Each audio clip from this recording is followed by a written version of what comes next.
నిన్న డీమార్ట్కి వెళ్ళాను. నా దగ్గర పసుపు నిండుకుందనేసి పసుపు తీసుకుందామనేసి పెద్ద ప్యాకెట్ అయితే తీసుకుందామని వెళ్ళాను. అక్కడ చూస్తే ఆఫర్లో ఇది పెట్టున్నారు, dhoop stick and agarbatti stand. స్టీల్లో వచ్చింది, చాలా నచ్చింది, క్యూట్గా చిన్నగా ఉంది. దాని కాస్ట్ చూస్తే 49 రూపీస్ ఉంది.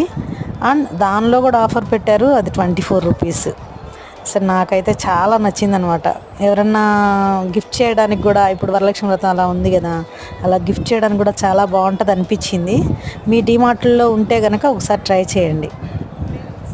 Thank you all. Please subscribe చేయండి నా ఛానల్ని. Thank you.